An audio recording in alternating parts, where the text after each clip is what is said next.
everyone. Welcome to the My Whim Life Show, where we use wisdom, humor, inspiration, and motivation to help you go after the life you want. Every week we are interviewing a business person or entrepreneur that is succeeding in their field so that you can garner wisdom from all of their experiences. This week we've got my friend Tina Angel. She and I have done a couple of businesses together and worked together in professional capacities, and I can't wait to share some of what she has learned with all of you. So, Tina, tell everyone a little bit about who you are. Well, there's so much. Where do I start? Let me put it in a nutshell for you. Right. Native Nevadan, moved up here in 2002 to go to BSU.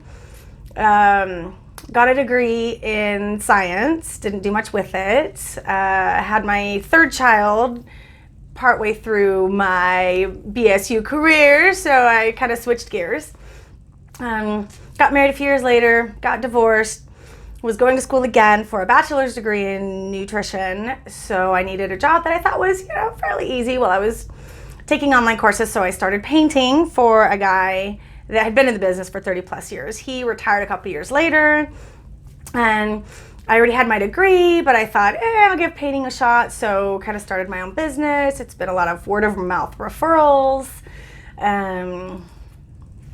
When was that? 2012, 20, so 9 years ago, 9 years.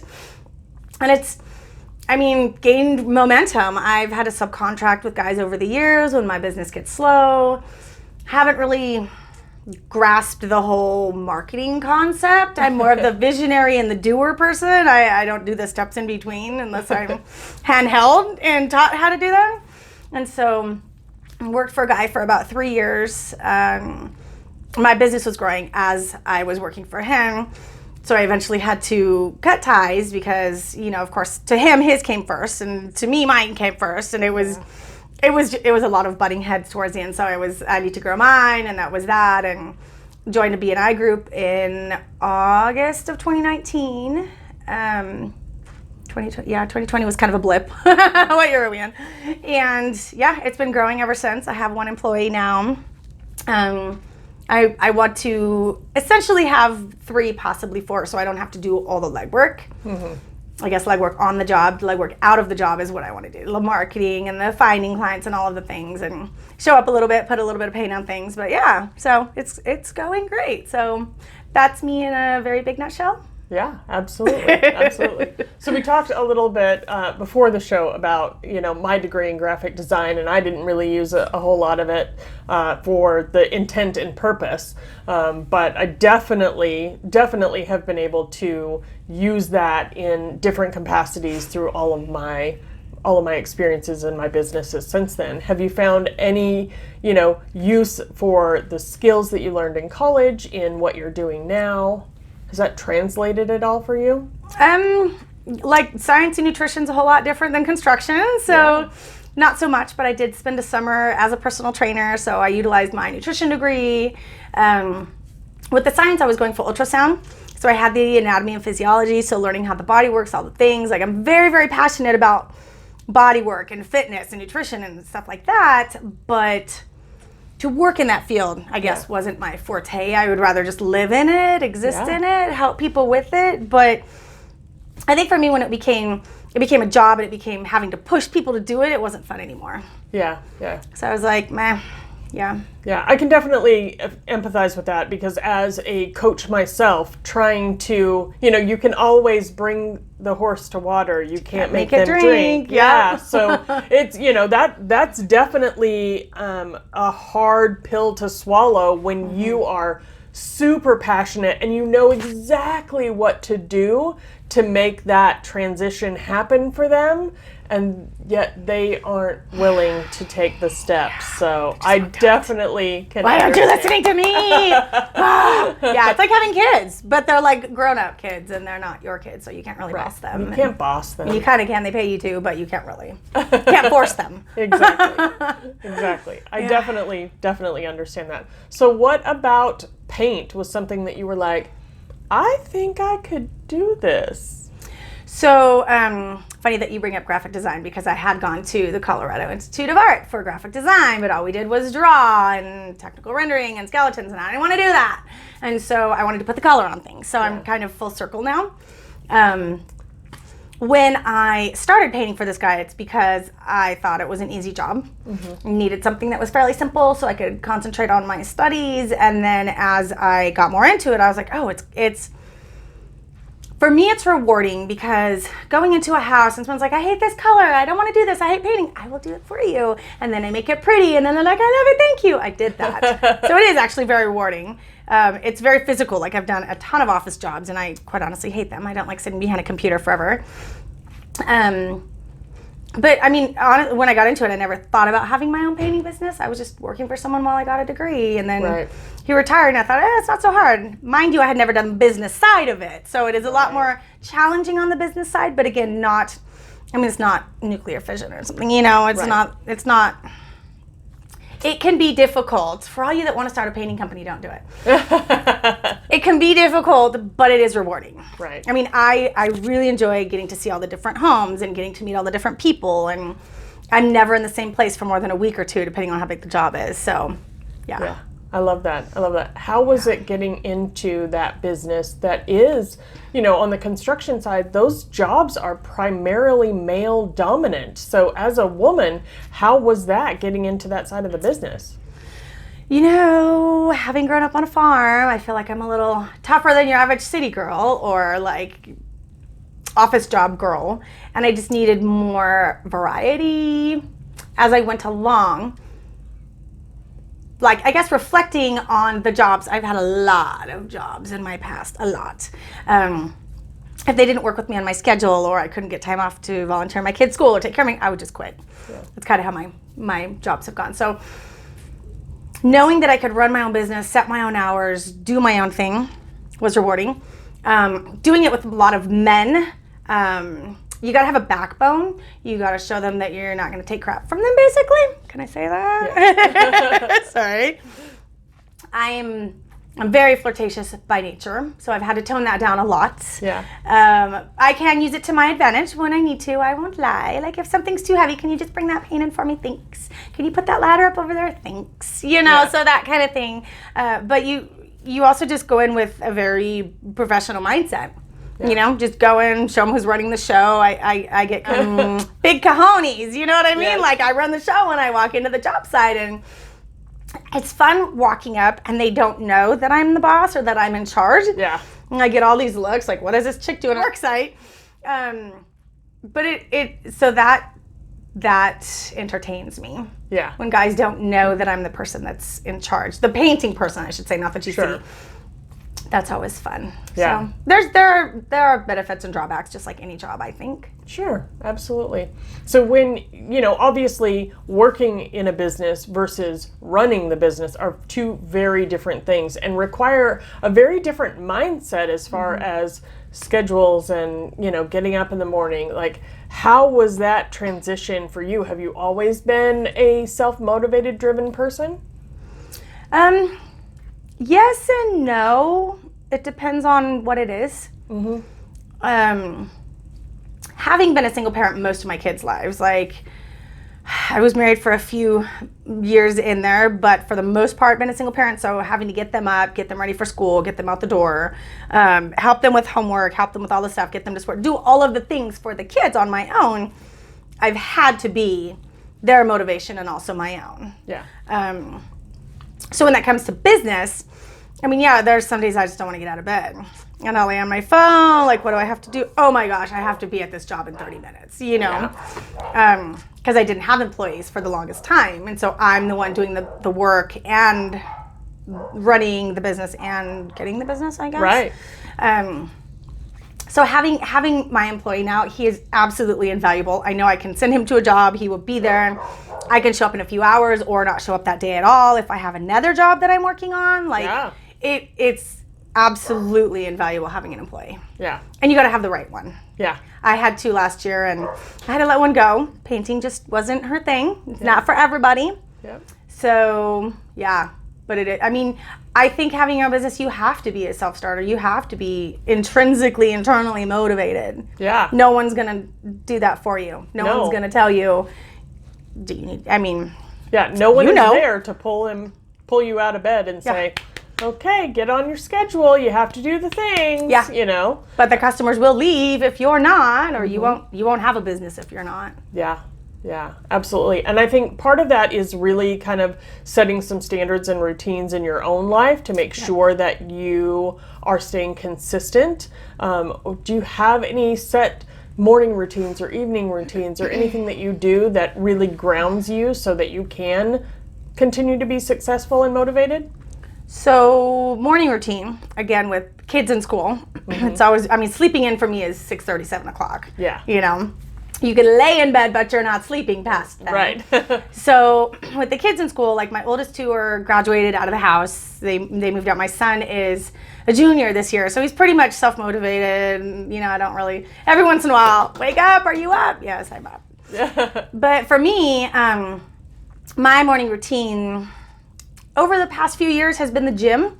If I don't go in the morning, I won't go in the afternoon.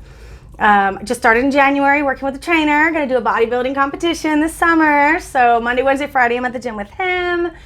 Tuesday's my day off. I have my BNI meetings every Tuesday morning. Yeah. Thursday and Saturday, I'm at the gym in the morning.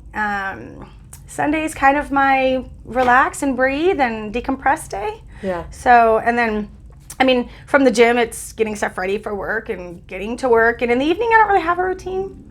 Depending on the day, there's social activities, or I get to stay home and work on bids, or hang out with my kids, or babysit the grandkids, or So there's really no routine in the evening. So I'm a very much a morning person, and I don't drink caffeine. Could you imagine me on caffeine? No. Nope. I'll drink all the coffee for you. Because you can't have any. I cannot have coffee. It's bad. Me and coffee is bad. It's very bad. Me and any caffeine. It's not a good idea. No. At all. Nope. Okay. We won't be grabbing a clean energy drink anytime soon. No, I'm good with water. Good. That's water and me we're not good friends, but that's okay. That's a show for another time. I mean, like my mom says, there's water in coffee, right? There you go. Whatever. That's how I feel about it. You're welcome. So outside of painting, obviously you've got a very full personal life with kids and grandkids and all of that as well. What are some of the hobbies that you like to take advantage of when you're not working? Not working. When is that? On Sunday. So my life. I know. What does that look like, Wendy? Right. You're talking to the wrong girl. Wrong girl. That one day a week, maybe Netflix and chill with myself. I don't know. Yeah. No, and that's probably what it is, you know? So I have 3 grandbabies now that are just my heart. They're so much more fun than kids, let me tell you. Usually on my days off, if my girls get wind that I'm not working, then I'm babysitting. Yeah. And it's way fun to spend all the money on the grandbabies, because then my kids will, why aren't you buying me stuff? You're grown. I spent all the money on you when you were young. No, it's all the grandbabies now. Yes. And in the summer, I love paddleboarding. That's kind of become my new fun thing. So I do the meetup groups. Last year, nobody's really active in anything. Right. There's a couple meetup groups that are fairly active. So hiking, hiked Mount Bora with my sister last year. That was fun. Huge Hard. feat, but yes. She's an extremist, and she pulls me into her extreme things, and I'm like, but what if I die? She's like, you won't die. Right. But you'll be able to brag about it. I'm like, but if I die? She's like, you're not going to die. Yeah, you'll be fine. Yeah, so climbed Mount Bora, did a lot of hiking. Looking forward to that this summer. Kind of a gym rat, I won't lie. I love lifting heavy things and putting them down. Good. It's fun for me. What else? I like being outside in the summer. Anything outside. The meetup groups do a lot of barbecues or social gatherings or gatherings at bars just to socialize. I'm very much a social butterfly. If I'm home by myself too much, I tend to get really depressed. I'm a people person for sure. I'm not an introvert. Yeah. My introvert time is at night when I'm sleeping. Right. And then I'm done. And then the next day I need the people. All of the people for all of the energy. Yeah. So, I mean, yeah. Awesome. Yeah. Awesome. What about any habits that you have gotten into that you feel like fuel your success? Good habits, bad habits. It could be either. Bad habits, probably been on my phone way too much, but I have to, probably 80% of my business is word of mouth referral. Mm-hmm. So all day, every day text messages, hey, can I get a bid? Or phone calls or Facebook. Someone gave me your number, someone gave me your name, I need a bid. And, okay. And you have to always be there for the customer. Right. That's who makes your business. If you're not, you don't have a business. So bad habit being on my phone, also while I'm like on the job working, answering calls or getting back to people with text, and you have to keep that pipeline going. Right. And that's why I want to get another employee or two, so I don't have to do that every day. Because once you're focused on one thing and then you're like, and it creates breaks in your brain. Like, we're all going to end up with Alzheimer's and dementia because we can't focus on one thing for more than 5 seconds. Right. I swear, it's going to be true. Yeah. But it definitely, I get it. It's all about leverage. There was definitely a point about 2 years ago that I recognized that my business was never going to go any further because I was literally out of hours in the day. There was just only so much that I could do. I couldn't service all of the people that I wanted to. And it took me a couple of tries, but I have found an amazing assistant that helps me with so much of that. And my entire life and business has grown exponentially with that. That's so awesome. I definitely understand and can really appreciate leverage through other people. I mean, any person that has seen success will say, you can't do it alone. So, I mean, you could start the path. You can get a little ways, but... But you definitely can't get where you ultimately want to be without other people. Absolutely not. Yeah. So tell me a little bit about how people can get a hold of you if they need painting. Well, see my phone number. Do you want me to give my phone number? That's totally up to you. I don't know. You can go on my Facebook page, Perfect 10 Painting. My phone number's on there. Perfect. I mean, if I throw it out there now, people aren't going to remember anyway. So go to my Facebook page. I have a Google page, Perfect 10 Paint or Painting. Type in one of the two. And those two, phone number, email, perfect10paint@gmail.com. But I mean, texting is probably the easiest. Perfect.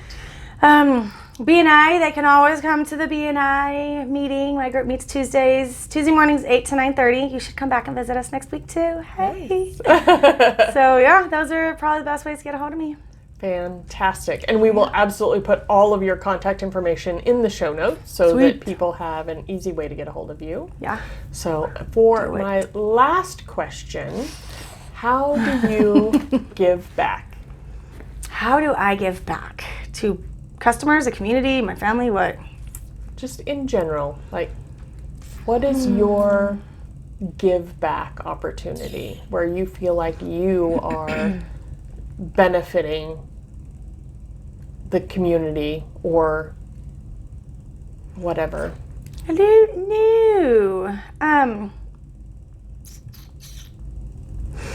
What I might think is being beneficial to people, I don't know if they would think of it as. You know what I mean? So it's all kind of perspective, I guess. Totally. It's 100% perspective, which is why I asked the question. Yeah. Because it's so interesting to me what people see that as. Some, you know, some are very, time, talent, or treasure. Some people are, this is my heart and this is how I give back. And I just love to get people thinking about how they interact with the community and what their impact is, which is why I asked the question.